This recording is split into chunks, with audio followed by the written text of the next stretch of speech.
Hola, queridos alumnos, ¿cómo les va? ¿Cómo andan? Buenos días. Bueno, un poco para que continúe esta grabación de la unidad número 3 y número 4 y otro porque precisamente hoy día no va a haber clases. Quería dejar esta grabación porque me parece importante tanto la unidad número 3, que ya se las he dado en PDF, y la unidad número 4 de este contexto sociocultural que también tiene una cierta problemática. Estas dos unidades, la unidad 3 y la unidad 4, la unidad 3 va a hablar sobre política y sociedad, como ven acá,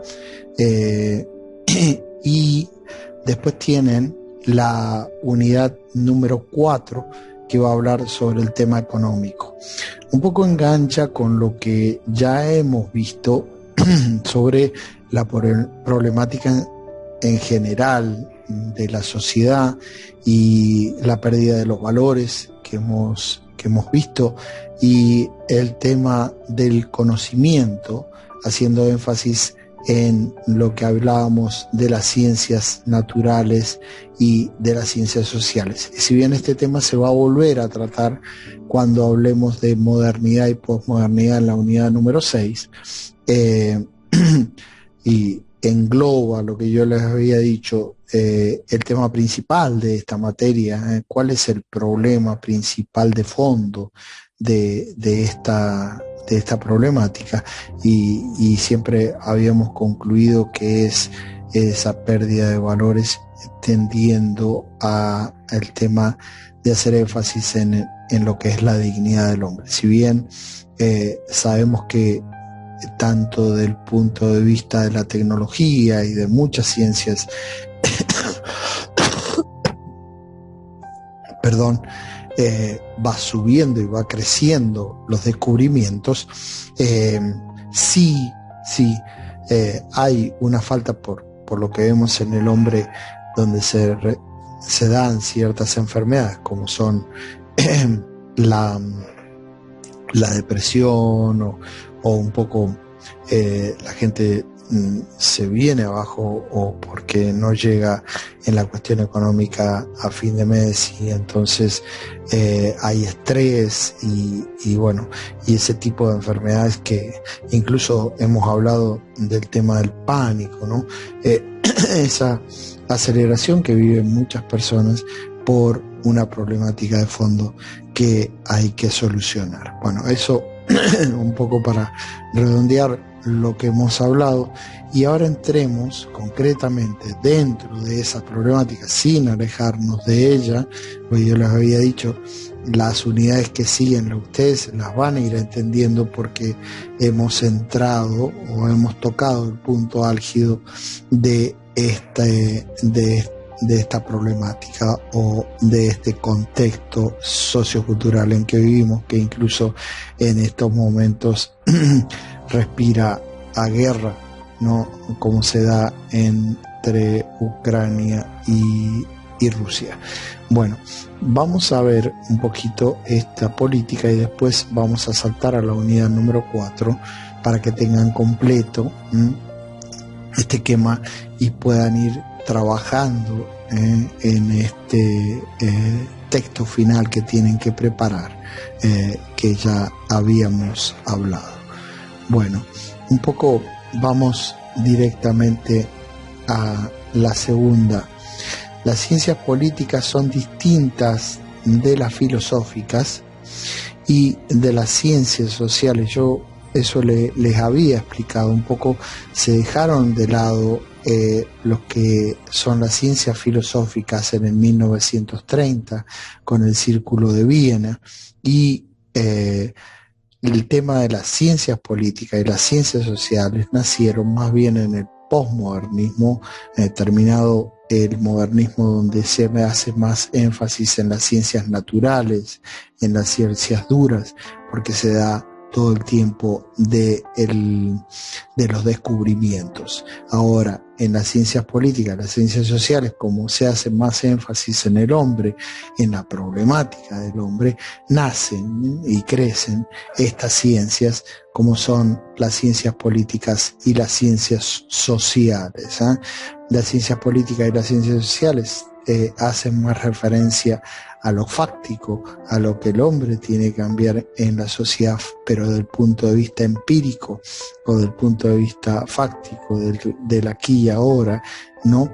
Y viene a reforzar, como les decía, desde mi punto de vista, tendría que mantenerse la cuestión filosófica desde el punto de vista ético y también metafísico, para fundamentar todos los cambios que se dan, no solamente desde el punto de vista político, no solamente desde el punto de vista social, sino también económico y principalmente de lo que es el hombre y su dignidad, y lo que hablamos mucho del tema de sus derechos, para que se cumplan sus derechos, ¿no? Porque así lo hace al hombre responsable de sus actos, pero también merecedor de los derechos, como son el derecho a la vida, el derecho a tener una vivienda propia, al ser remunerado justamente de acuerdo al trabajo que ha hecho, entonces y demás, ¿no?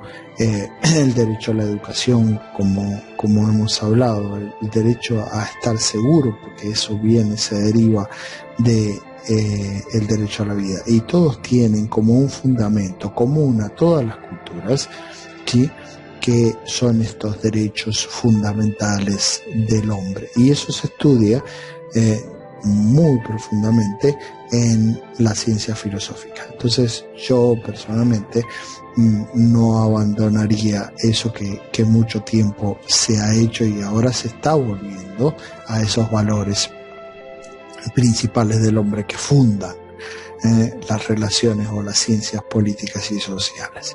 Seguimos. Entonces, respecto a la política y la ciencia, ¿no? La ciencia influida por la política y viceversa, eso es importante destacar, lo he dicho en la ética, y que muchas veces las personas que se van y se largan a hacer cambios grandes en una sociedad están fundamentados o tienen la espalda de alguien que lo sustenta, ¿no? Y a veces está condicionado por las necesidades políticas de cierto tiempo, ¿no? Copérnico y todo el tiempo de los descubrimientos, cuando se anunciaron, ¿no?, que el mundo era redondo y todo eso, estas personas tenían todo un sustento y también eran limitados en lo que se podía decir, ¿no? De acuerdo a los beneficios de la política, y en eso la ciencia queda limitada en muchas veces por la cuestión política, ¿sí?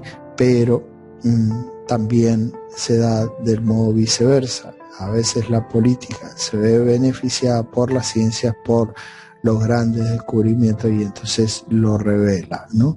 Entonces, pero hay un poder de fondo, ¿no?, que se relaciona con la ciencia y hace que muchas veces no llegue totalmente pura o no se diga absolutamente todo, ¿no?, de los descubrimientos, o se beneficia muchas veces la política con los descubrimientos científicos, tanto de un lado como de otro. Seguimos. El concepto de ciencia política.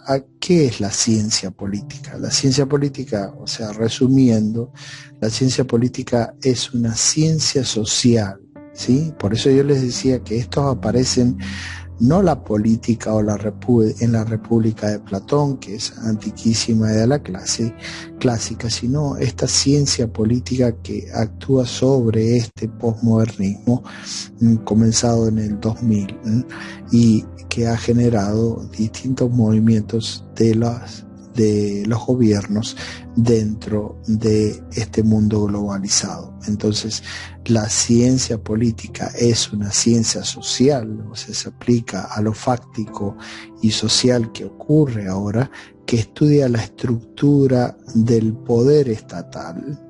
Hago énfasis en poder estatal.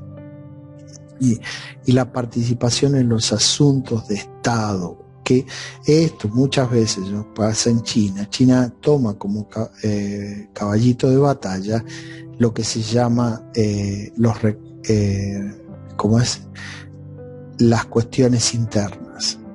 Cuando algún país se quiere meter con China en algunas cosas, sobre todo en el tema de los recursos humanos o los derechos del hombre, que no son bien tratados muchas veces en China, ellos dicen no se metan, son cuestiones internas, esos asuntos de Estado, de lo que está hablando, que no solamente hace referencia al gobierno, sino al Estado en su totalidad, ¿no? Y entonces ese poder estatal, que a veces es muy bueno porque puede hacer grandes obras para el bien de la sociedad, y por eso en la democracia se vota para tener ese poder, para construir un poder, para ayudar a las personas, para dar trabajo, para que los trabajos en las empresas funcionen. Ven una visión totalmente distinta de lo que muchas veces pasa en los países en los que vivimos o en los que circundan a nuestro país. La participación en los asuntos de Estado, la determinación de las formas y tareas y el contenido de su actividad, o sea, todo lo que hace a lo que el gobierno o el Estado o la política puede hacer en orden al bien común, ¿no? Y entonces estudia el origen del poder, sus estructuras y prerrogativas. Estamos hablando de la ciencia política, ¿no? Y yo hago referencia a cómo se lleva a la práctica. Entonces estudia el origen del poder y después lo va a aplicar, ¿sí? Sus estructuras de poder, ¿no? El ministro de Economía, el ministro y el poder que ellos tienen de Relaciones Exteriores y los distintos ministros en las distintas áreas del gobierno, o sin ir más lejos, ¿no? El poder ejecutivo, el poder legislativo y el poder judicial, ¿no? El poder ejecutivo, el que gobierna, el que manda que se apliquen las leyes que se dan en el Congreso a través de cómo es el poder legislativo, y después el sancionar digamos, si no se cumplen estas leyes por parte del poder judicial. Por eso el poder judicial debe estar separado de los otros dos, no ser, o sea, ser apolítico para poder juzgar, valga la redundancia, justamente sobre incluso el poder judicial y el poder perdón, y el poder legislativo, perdón, el poder ejecutivo y el poder legislativo. Seguimos adelante. Bien, el poder, las estructuras de poder y el poder político, ¿no? Este es el tema del poder, ¿no? Bien entendido, como yo les decía, este poder es desarrollado en una democracia para beneficio de las personas que votaron, no para el enriquecimiento de aquellos que gobiernan, no de quitarle el dinero a la gente que trabaja, o sea, apoderarse de el dinero de los que trabajan, sino el mover las estructuras de poder o el poder político para ayuda de la población. Entonces, el poder político hay dos tipos. Uno, que es el poder legítimo.